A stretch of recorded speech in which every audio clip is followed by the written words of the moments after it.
Salam əzizləyiciləri, mən sizə söz verirəm ki, bu kola yarışmasında mən qalib gəldim. Çünki nəyə var gələcəm, süz. Gedək də onda. Həmsini, qalib mən olur, izləyicilərim mənə güvənə qədər. Süz deyil, süz. Birinci saat üçün. Axıra qədər doldurun. Uşaqlar, siz də abunə olub, like atmayı unutmayın. Hazırsan? Mən başlayayım. Ən uzun gələn mən olacam ha.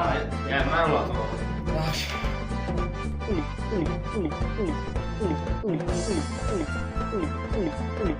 Ay, yok, qorxdun, nə olur?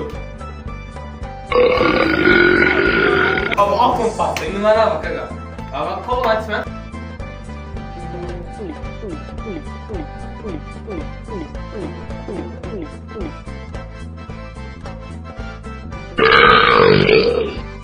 Ay, sən o tər görməkdir. Ürəyin tutsun, mən bunu da uçuşarsınız. Hələ burası ara, mən ikinci tanrı gönlərdim. Bir dənə süz. Dəqiq. Süz. Sızım da day sənsən. Süz, bu oyunun qalibi mənəm. Süzürəm. Siz də like, abunə olun ki, unutmayın uşaqlar. Comment yazmağı da unutun. Bəli, süz sən. Artıq kim var ki bilindir? Bu sefer da sən başla, mən başladım. Yaxşı.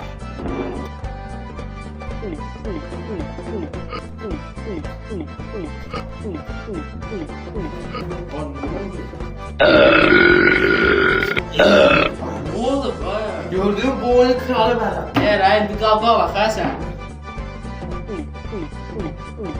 Ol sən. Yaptın mı oğlum? Oya. Abi. Ya. Gördün ha bu işin kralı benim.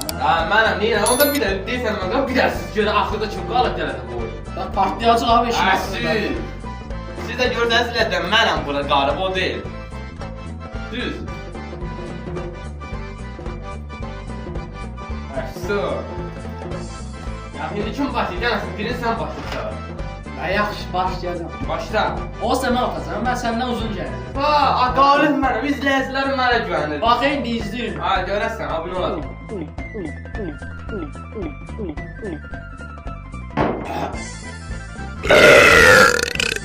Abi olsun, baksana başıma, indi mənə bax. Ama indi mənə bax. Hiç görən olacaq.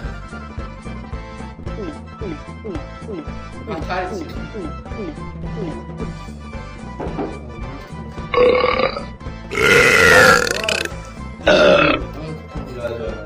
Əzizləyicilər, yarışımız qaldığı yerdən davam edir. Mənim qanım ağrı deyil abi. Məndə nəsə bu tərəfdən burnu yaman. Getməliyəm, yarış deyəsən yarını qazım. Mən tualetə edirəm. Abi, mən